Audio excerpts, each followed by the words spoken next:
Oke, kali ini kita akan belajar bagaimana cara menyelesaikan program linear. Nah, untuk menyelesaikan masalah program linear ini ada beberapa langkah. Yang pertama yaitu mengubah masalah ke dalam bentuk model matematika. Yang kedua menentukan daerah penyelesaian, dan yang ketiga adalah menentukan nilai optimum. Nah, untuk menentukan nilai optimum ini ada dua metode. Yang pertama itu metode garis lidik, dan yang kedua adalah metode titik pojok. Kita langsung ke contoh soal. Di sini ada contoh soal. Pak Syarif ingin membeli sepeda maksimal 25 unit untuk persediaan dagangannya. Ia ingin membeli sepeda gunung dengan harga 1.500.000 per buah dan sepeda balap dengan harga 2 juta per buah. Ia merencanakan tidak akan mengeluarkan uang lebih dari 42 juta. Jika keuntungan sebuah sepeda gunung itu 500.000 dan sebuah sepeda balap 600.000, tentukan keuntungan maksimum yang diterima Pak Syarif. Nah, seperti yang sudah dijelaskan di awal, langkah-langkah untuk mengerjakan masalah program linear itu yang pertama mengubah masalah ke dalam bentuk model matematika. Di sini saya sudah menyediakan tabel yang mana baris pertama ini, kedua ini, baris pertama itu unit, baris kedua itu harga, lalu di kolom keduanya ada sepeda gunung, sepeda balap, dan batasannya. Nah, di sini unit itu apa? Di sini kan Pak Syarif ingin membeli sepeda maksimal 25 unit untuk persediaan dagangannya. Oh ya, untuk sebelumnya ini misalkan X sama dengan banyak sepeda gunung dan Y itu banyak sepeda balap. Nah, untuk unit kan si Pak Syarifnya tuh pengen beli sepeda tuh 25 unit. Belum ditentukan nih berapa banyak sepeda gunung dan berapa banyak sepeda balap, sehingga di unit ini kita tulis X, lalu sepeda balap Y, batasannya adalah 25 unit. Nah, batasnya adalah 25. Lalu untuk harganya atau di sini tuh maksudnya modal. Yang pertama itu kan sepeda gunung harganya 1.500.000. Berarti di sini tulis 1.500.000 X. Terus yang sepeda balap itu harganya 2 juta. Ini ditulis 2 juta Y. Batasannya berapa? Batasannya ini, ia merencanakan tidak akan mengeluarkan uang lebih dari 42 juta. Berarti batasnya itu 42 juta. Lalu sehingga kita bisa memodelkan matematikanya dari tabel yang telah kita isi, itu sebagai berikut. X tambah Y kurang dari atau sama dengan 25. Kenapa kurang dari atau sama dengan 25? Karena ini Pak Syarif itu ingin membelinya maksimal 25 unit. Jadi paling banyak 25 unit, tidak lebih dari 25 unit. Kurang boleh. Terus model lainnya itu 1.500.000 X ditambah 2 juta Y kurang dari atau sama dengan 42 juta. Kenapa ini juga kurang dari atau sama dengan 42 juta? Karena di sini tertulis ia merencanakan tidak akan mengeluarkan uang lebih dari 42 juta. Makanya ini kurang dari atau sama dengan 42 juta. Jadi Pak Syarif ini tidak akan mengeluarkan lebih dari 42 juta untuk modal membeli sepeda gunung dan sepeda balap. Dan ada syarat ini, karena kita asumsikan kalau masalah program linear itu kita asumsikan X dan Y-nya tidak negatif, seperti itu. Nah, untuk ketiga kendala ini, tiga pertidaksamaan ini, itu disebut fungsi kendala. Lalu untuk pemodelan ininya bagaimana jika untuk pemodelan keuntungannya? Untuk pemodelan keuntungannya kita tulis seperti ini, fxy 500.000 X tambah 600.000 Y. Nah, ini dinamakan fungsi tujuan. Fungsi tujuan inilah yang akan kita cari nilai maksimumnya. Oke, kita akan ke langkah selanjutnya, yaitu menentukan daerah penyelesaian dari fungsi kendala. Dari ketiga dari pertidaksamaan ini dan ini. Ya, menentukan daerah penyelesaian dari si fungsi kendala, yaitu ini dan ini. Kita langsung aplikasikan ke bilang kartesius. Oh ya, sebelum diaplikasikan kan ini kan yang pertidaksamaan yang kedua ini angkanya kan gede banget. Nah, ini bisa kita sederhanain dengan mencari FPB dari 1.500.000, 2 juta, dan 42 juta. Pokok menjadi bilangan yang paling sederhana biar kita gampang mengaplikasikan ke bidang kartesiusnya. Nah, di sini itu diketahui FPB dari 1.500.000, 2 juta, dan 42 juta adalah 500.000. Kita bagi semuanya dengan 500.000 sehingga diperoleh 3x tambah 4y sama dengan kurang dari atau sama dengan 84. Bisa coba kalian cek apakah benar ini adalah bentuk paling sederhananya. Oke, kita langsung aplikasikan pertidaksamaan ini ke bidang kartesius. Untuk yang pertama, kita ada titik ini ya, 0,25 dan 25,0. Kita peroleh dari sini.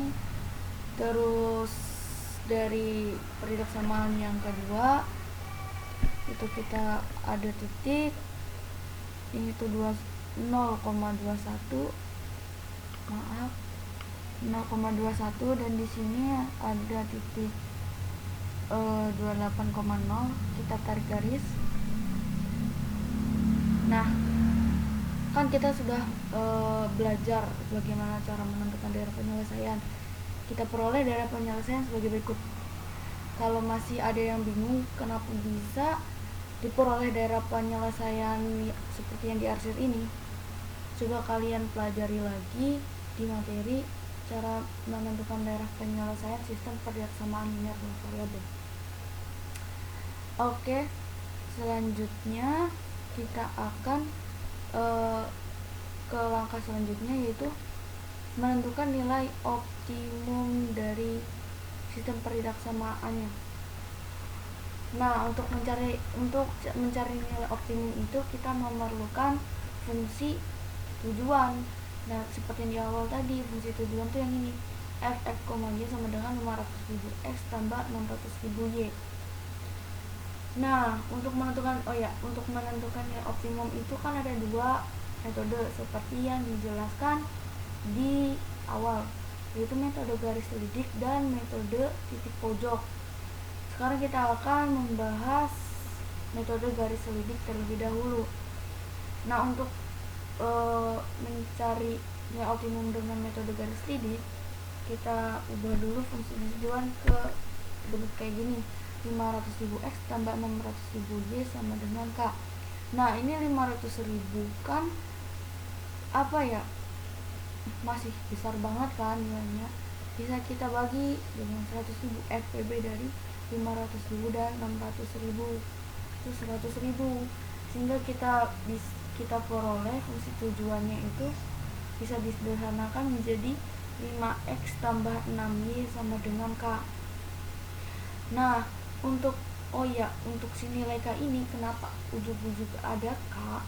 Untuk metode garis lidik itu k-nya itu coba-coba ya, bebas gitu, k-nya pengen nilai berapa aja terserah kalian.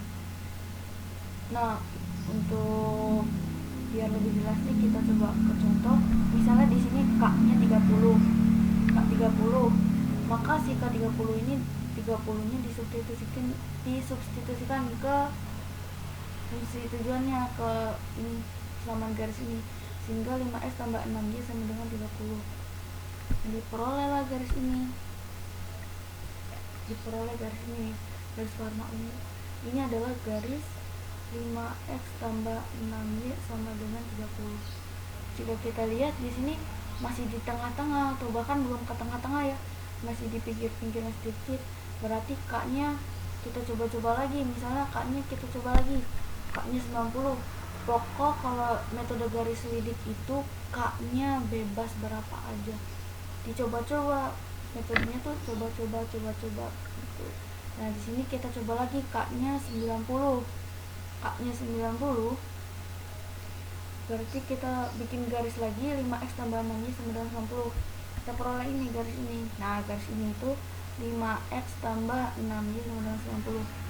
Kita lihat di sini oh masih di tengah-tengah, berarti masih bisa nih lebih besar si nilai K-nya. Kita coba lagi, K-nya 150. Kita si K-nya ini disubstitusikan ke bersama garisnya, garis persetujuan. Lalu kita peroleh garis ini. Ini adalah yang warna hijau ini garis 5x tambah 6y sama dengan 150. Kita lihat, oh ternyata kalau K-nya 150 melebihin daerah penyelesaian. Berarti ini bukan termasuk penyelesaiannya. Tuh, karena melebihi daerah penyelesaian, ini salah nih. Bukan penyelesaiannya.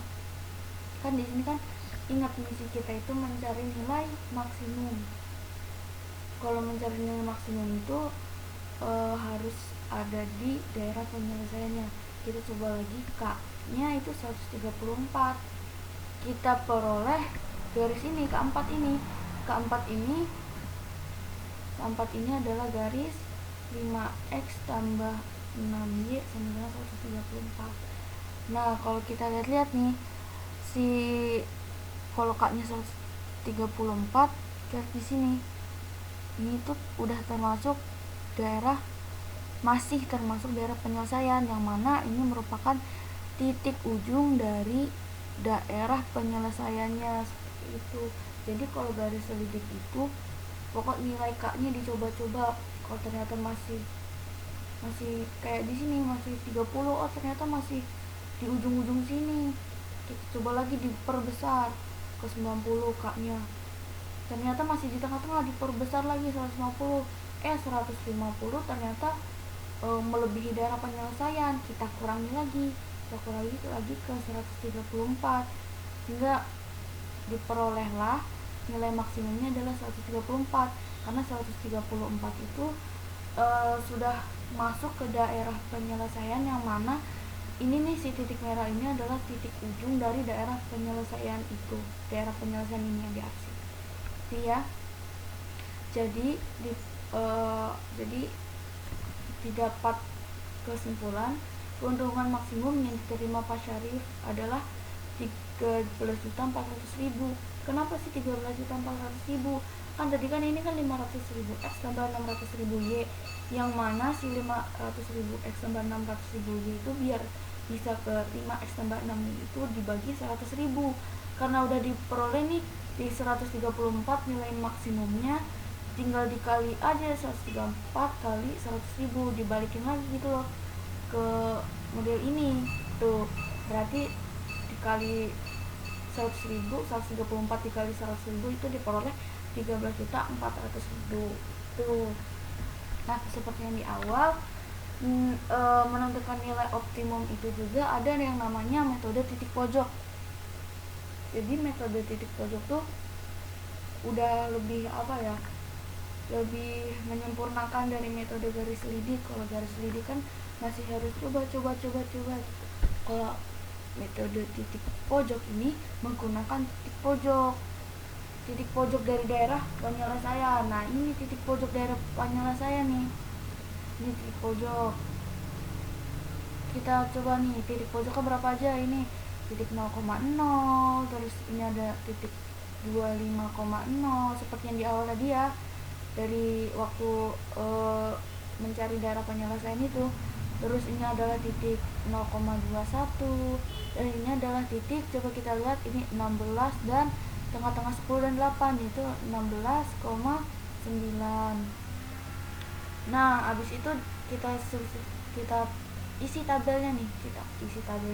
Titik pojok yang pertama, titik pojok 0,0, kita substitusikan ke fungsi tujuan. Ini fungsi tujuannya, fungsi tujuan.